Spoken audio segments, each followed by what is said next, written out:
everyone. Happy Sunday. How nice of you to come back. Thank you so much. Let me get my little cozy chair here and talk to you. It's so nice to see you again. Today is November the 24th, which means it's 1 month until Christmas Eve, my favorite holiday. We celebrate both the holiday and the holy day. And I think sometimes whenever you ask somebody if they celebrate Christmas, they go, "Oh no, I'm not this or I'm not that." And I think, celebrate it as a holiday and a life event. That's always the nice thing, and it's nice to celebrate it as a holy day also.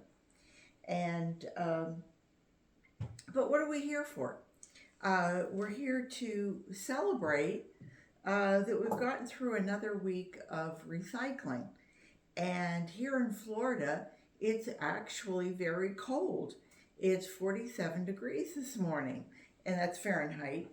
And I think for you folks up north, areas that do Celsius, this is under 10, maybe 8 degrees Celsius. I'm not really sure, so don't hold me to that.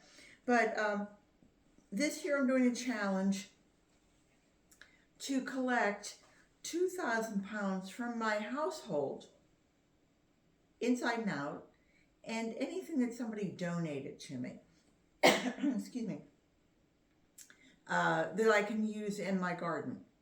And to keep that 2,000 pounds out of the landfill. Now, we recycle, so we do have things that go into recycling, and we recycle properly.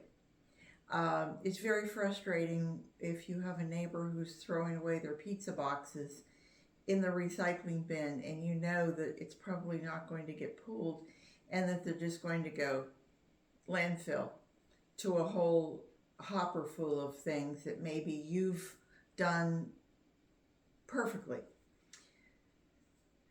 We can only do what we can do, and I've given up trying to reason and understand why people do what they do. I can only be responsible for me. So if we take that 2,000 pounds and we every year, last year I did. I wanted to do 1,000 and I did 1,900 and change. This year I said I would do 2,000. And it looks like within the last couple of weeks, I thought we were going to go, 8 or 10 pounds, and we've gotten surprises here and there. And so it looks like we probably will make it to our 2,000 pound goal, and maybe beyond that. I have asked if anybody wants to be part of the guessing on what we might get. And I've gotten guesses from Sandra at Nana's Worms and Gardens. She said 2014. Barbie Daly just came in and said 2013, and she's at Barbie Daly dash Rural Life 40. Nice little channel, very sweet. Joe over at Joe's Outdoor Place said 2012. Tony at Rand W. Farmstead said 2025. GBL, the Old Church 5 Acre Homestead, that's Gary Leet, he said 2024. My husband said 2021. You'd think he'd have a inside information there, but apparently he doesn't. And Nick the Gardener came out with 2040. I think Nick might be our winner, unless of course somebody else would like to put their name down with a guess. You're welcome to. It's not too late. December 1st is where I'm cutting it off. So anyway, we had a relatively good week. For those of you who have been watching, you know that we have to have our roof replaced. We had water damage that we found after Hurricane Milton, but apparently has been there for a while. And just for your information, if you put solar panels on your roof, uh, over time they can, with wind damage from hurricane after hurricane, they can cause holes to enlarge. And even though apparently they put it down with a glue of some sort, when they put that in there, uh, we have a few holes on the inside end of the attic, you can see, and we had a leak there that looks like, from Rick's estimation, it looks like it's been there quite a while. So uh, our insurance said, sorry, we don't insure wear and tear, we insure, hurricane damage. So we're stuck with the entire bill. Um, but anyway, they're going to start next Monday, which is December 2nd. So we've been trying to get the shrubs ready, make sure everything was cut. I don't know if you can see over there, but that long tray, that's 7.5 pounds of, I trimmed the bougainvillea. They still look beautiful. I left all that draping blooms, but I tried to cut the top back so that they can throw things over when they're on the roof. So that's our little world is revolving right now around getting the roof replaced. And so all of our outside lights that we normally have up by about no later than November 15th, everything outside looks like every day. So so this week I said, bring down everything for the front door. I have to have something outside that says Merry Christmas and welcome. Excuse me, just one moment. This is my Dose coffee. That's DOSE. It's a mushroom coffee. It has a little bit of coffee extract in it, but mainly it's mushroom. And it's very good. Anybody who wants to try it, I'm not sponsored. It's reasonable, a little bit, a dollar a serving, a little bit more than that, but very good and very calming. It doesn't leave you all buzzed. Anyway, what do we save? For anybody who's new here, which I doubt there's anybody new, you're all my old friends and you keep coming back to visit me, and I really, truly do appreciate it. And ads and all, thank you. On the wet side, the nitrogen side, we save all our fruit and vegetable peels. We save our coffee grounds. We save, if we bring in flowers, those flowers are saved. A lot of this I will go ahead and put in the freezer. It breaks down that cell wall, and it allows it to return to its normal form, which is the earth, much faster. I save the, if we have corn, peas, anything in a can that comes with a liquid, I'll save the liquids to it. Now, if it's a heavy salt, I guess I could, but I'm giving this to my worms, and I don't want worms with high blood pressure. No, I mean, I think the salt might be a little bit too heavy. It is for us. We don't have it. So I try to think, what do I eat versus what do I feed the worms? And I try to go in accordance with that. Anything else liquid? I'm trying to think anything in the liquid family. Oh, if I had something like ice cream and the ice cream melted, I would give that to my worms. I would give that to my compost. I have kind of levels of how I feed. I have humans here. I probably would have animals a little below that. People say, oh, well, we feed our dogs and cats the same. Well, if I have meat with fat on it, the dogs used to love that, but I wasn't going to eat it because I didn't want to gain the weight. So, they are a little bit under.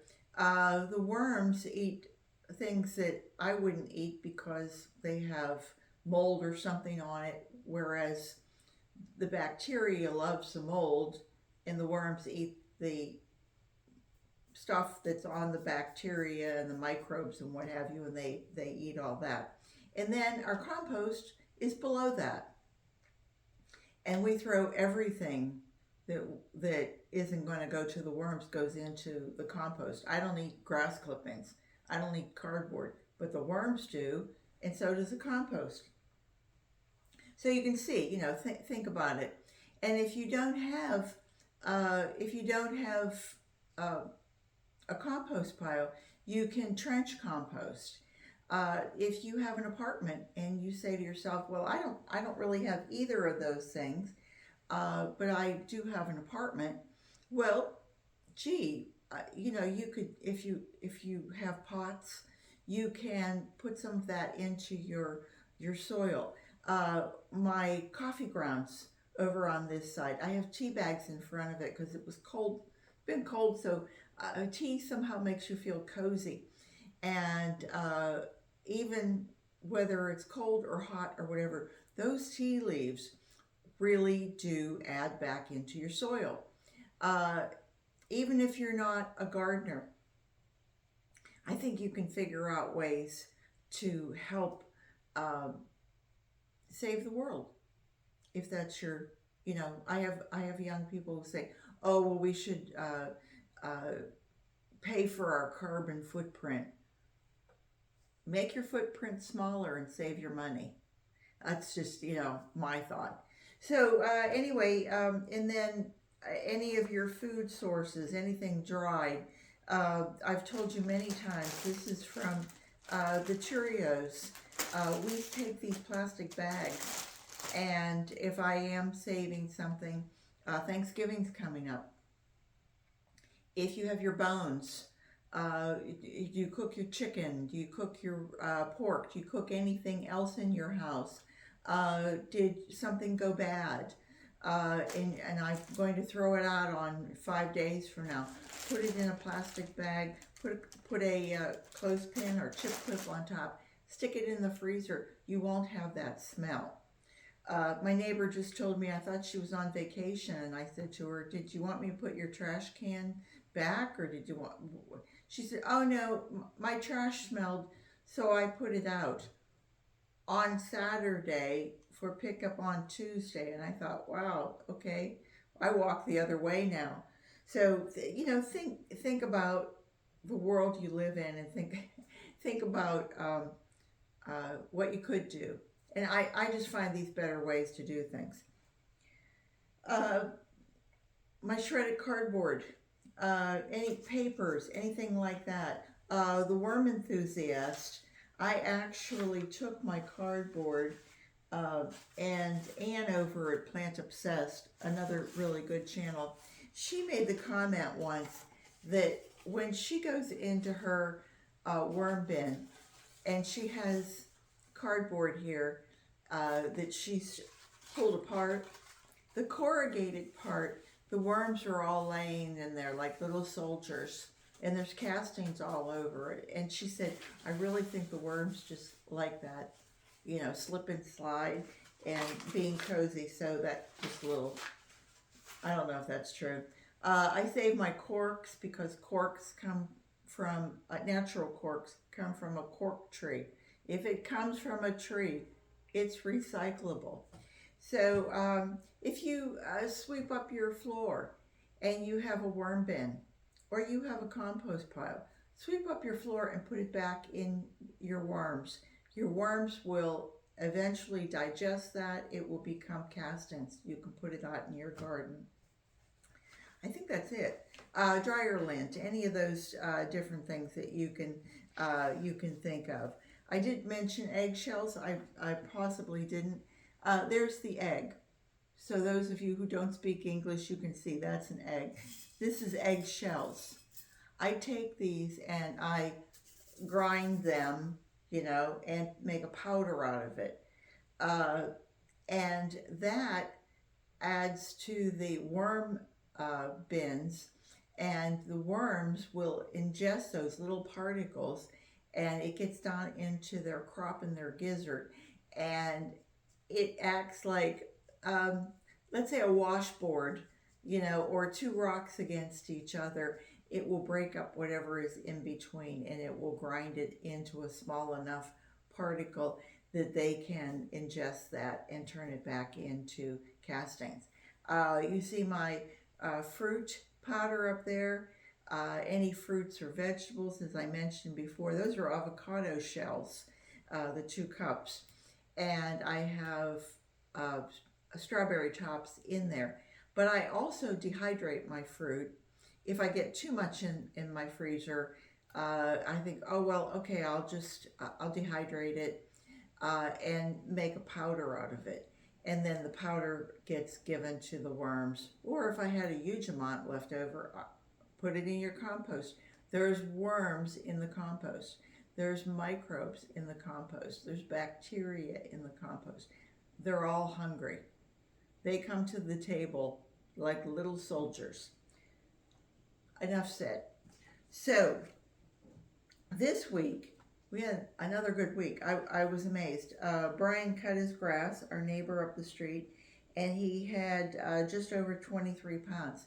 So, I mean, I thought I might have 18 or 20 pounds this week, tops. And I ended up that I got 46 pounds, 11.8 ounces, and I had 1,906 pounds and change, and that brought me up to 1,952 pounds and 14 ounces. So I have 5 weeks left to get 46 pounds. I think I can do it. So I don't know. This is the 24th. I don't know if I would have it by next week is December 1st. And I don't think I'm going to be able to get 47, 48 pounds. Again, nothing going on. But who knows? I got pumpkins that I wasn't expecting. I got little bales of straw that I wasn't expecting. Granted, that was only about 40 pounds, but again, I wasn't expecting it. So keep your eyes open, folks. You never know what you're going to get or where it's going to come from. The other thing I wanted to mention was my elm tree. I'm up to, on leaves, I was hoping to get 50 pounds, and I've gotten about 48 and a half pounds so far. And you've been, if you've taken the tour, the front yard tour, you saw that I still have lots of leaves out on there. So it's looking promising for me to hit my goals. I'm not making anything off of it. It's just fun. It's just accomplishment. And for those of you who maybe share the land of retirement with me, I think it's important to stay engaged and to find things that are of interest to you, and to find things that aid in your health and well-being, and in keeping your, my mother would say, keep your head on straight. What's the old line of, I'll knock your little head off, well, she used to say, keep your head on straight. And I think she might have been a lady who battled a little bit of depression at times in her life. But once I was born, she had nothing to be sad about. Anyway, that's it. I hope you all have a great day. And if you do celebrate Thanksgiving on Thursday, I hope you do it safely. I have a roaster, and I put my bird in the roaster, and then it keeps everything out of the oven, and then all of my dishes that go in the oven can go in there without basically all at about the same temperature. And so I do it very, very concisely and without using a tremendous amount of energy. And everything comes out really well. Of course, I only have one person at my table besides myself and the bird. And he makes sounds the whole time that he's eating, so I guess it must be pretty good. What else? What other choice does he have? Anyway, happy Thanksgiving, and I hope to see you all back next Sunday. Take care, and don't forget, garden what you've got, and take care of each other. And I hope to see you soon. Bye bye.